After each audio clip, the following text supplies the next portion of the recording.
Hello viewers, यह video class 10th के लिए है।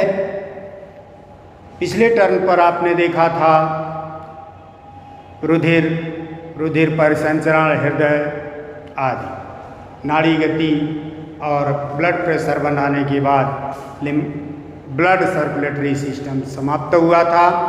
आज हम सीखेंगे लासिका एवं लासिका तंत्र, ये क्या है।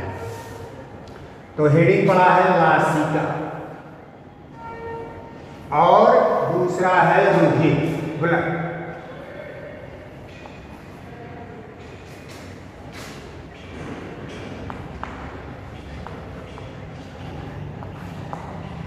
जब रुधिर ब्लड सर्कुलेटरी सिस्टम के द्वारा ऊतकों में पहुंचता है तो वहाँ जो केशिकाएं होती हैं वो छिद्रित होती हैं।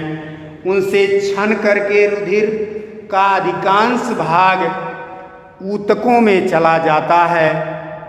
ऊतकों के अंतरा कोशिकीय स्थानों में चला जाता है, ऊतक द्रव्य के रूप में आ जाता है।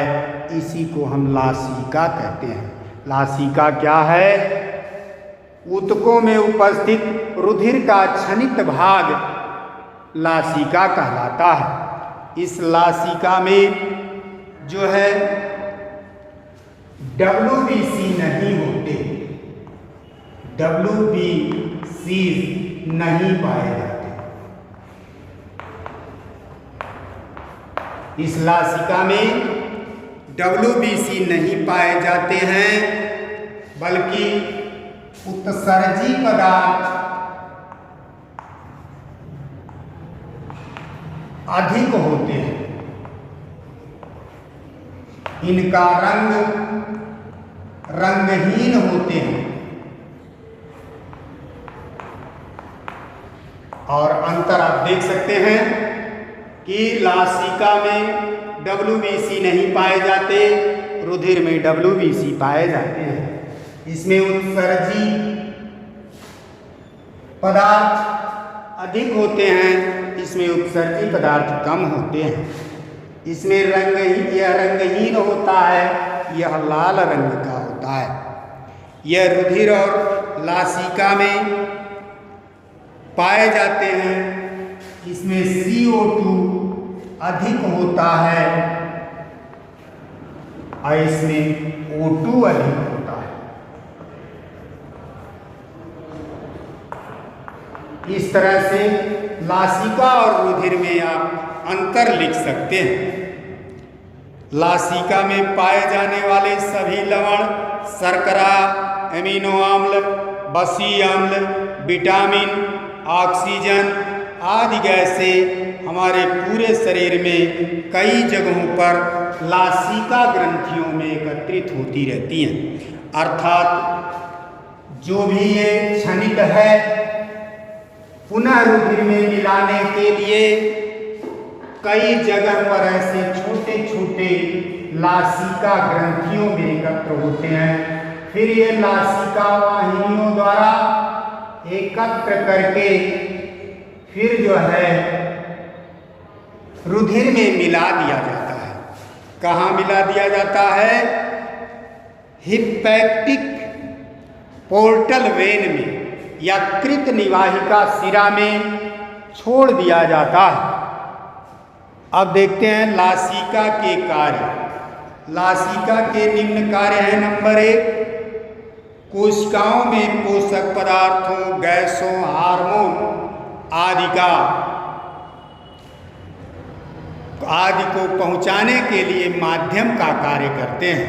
अर्थात रुधिर वाहिनियों में पहुंचा हुआ पोषक पदार्थ, ऑक्सीजन ऊतकों के से होकर कोशिकाओं में पहुंचाते हैं तथा कोशिकाओं से उत्पन्न उत्सर्जी पदार्थ, कार्बन डाइऑक्साइड आदि को रुधिर में पहुंचाने का कार्य करते हैं।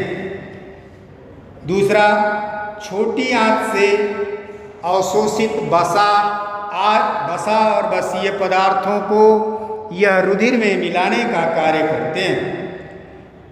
लासिका गांठों में जीवाणुओं का भक्षण होता है कोमल अंगों की रक्षा करते हैं। इतनी बातें हैं कि जो रुधिर और कोशिकाओं के बीच आदान प्रदान होना है उसका कार्य करते हैं। लासिका गांठों में रोगाणुओं का भक्षण होता है तथा वो कुछ लासिका गांठें अंगों की रक्षा भी करती है। लासिका तंत्र में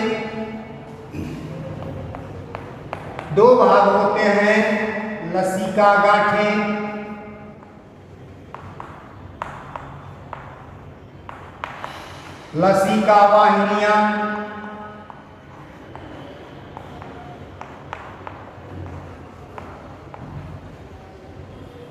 लसिका वाहिनियां ये भाग होते हैं।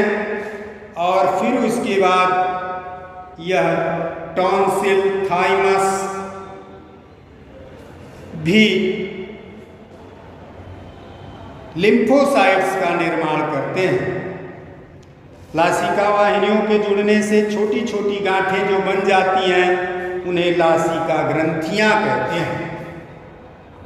लसिका ग्रंथि, इस तरह से लासिका चलता है। शरीर के विभिन्न भागों से ऊतकों से में क्षनित जो रुधिर है लासिका, वह इन गांठों में एकत्र होता है। गांठों से लसिका वाहिनियों द्वारा ग्रंथियों में लाया जाता है। ग्रंथियों से हिपैटिक निवाहिका शिरा में लाया जाता है। फिर वहाँ से लीवर उसे रुधिर में मिला देता है। इस प्रकार से पुनः वह रुधिर में पहुँच जाते हैं और लासिका परिसंचरण होता रहता।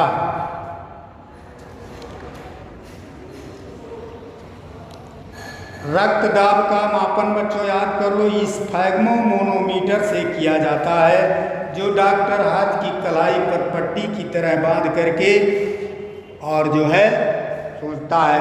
अब अगले टर्न से हम देखेंगे पौधों में परिवहन। यहाँ तक का आप लोग नोट बनाकर पिक बना करके व्हाट्सएप पर भेज दीजिए, जिससे हम समझ सकें कि जो है भेजा गया है। यहाँ तक के बाद बच्चों आपका टेस्ट होगा और उस टेस्ट के लिए तैयार रहिए।